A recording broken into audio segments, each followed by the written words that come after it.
You suffer because you are addicted to caring. You care about the traffic, you care about the weather, you care about the rude look a stranger gave you, and above all, you care desperately about what people think of you.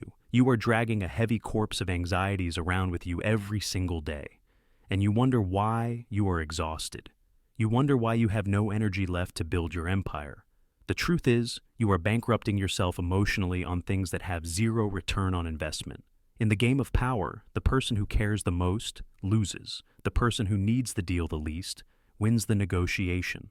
The person who needs the relationship less controls the dynamic. The ancient Stoics had a word for the ultimate state of power: Ataraxia. It means unshakable calmness. It is the ability to look at a burning city or a crashing market and simply shrug your shoulders.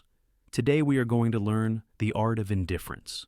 This is not about being passive, lazy, or depressed. It is about being ruthless with your attention. It is about realizing that you have a limited amount of emotional currency, and right now, you are spending it like a fool on cheap distractions. The first law of indifference is the dichotomy of control. This is the foundation of your mental fortress. There are things you can control: your thoughts, your actions, your character. And there are things you cannot control: everything else. The economy, the opinions of others, the past, the future. Most men are slaves because they attach their happiness to things they cannot control. If you need your neighbor to respect you, he owns you. If you need your boss to validate you, he owns you. If you need the stock market to go up, the market owns you. You are a puppet, and the world holds the strings. The moment you look at these external things and say, "I don't care," you cut the strings. You become free. The man who needs nothing is invincible because you cannot take anything from him. He is already whole. The second law is the trap of reactivity. Look at how easily you are manipulated. If someone insults you, you get angry. If someone ignores you, you get sad. If someone compliments you, you get happy. You are like a dry leaf in the wind, blowing wherever the external forces push you. This makes you weak. It makes you predictable. A master manipulator only needs to push a button to get a reaction out of you.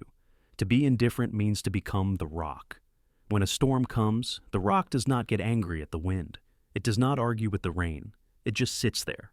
When you practice indifference, you stop reacting and start observing. You look at the insult and think, "Interesting, this person is in pain." You look at the rejection and think, "Okay, next." You detach your ego from the event. By refusing to react, you keep your power. You force the other person to carry the weight of the emotion alone. The third law is the magnetism of detachment. Paradoxically, not caring is the most attractive trait a human being can possess. Desperation smells like sweat. Everyone runs from it. Neediness is repulsive. But self-sufficiency is magnetic. When you walk into a room and you clearly do not need anyone's approval, people are drawn to you. They want to know your secret. In business, this is called leverage. If you are willing to walk away from the table, you have all the power. If you are terrified of losing the deal, you have already lost. The Stoic does not beg. He offers value, and if the world rejects it, he moves on without a change in his pulse. Finally, understand that your indifference is a shield. We live in a world designed to trigger you. The news, social media, advertisements, they are all engineered to make you angry, scared, or inadequate. They want a reaction because your reaction equals their profit. Deny them that profit. Treat the chaos of the world like background noise. Protect your peace as if your life depends on it, because it does. Stop trying to control the world.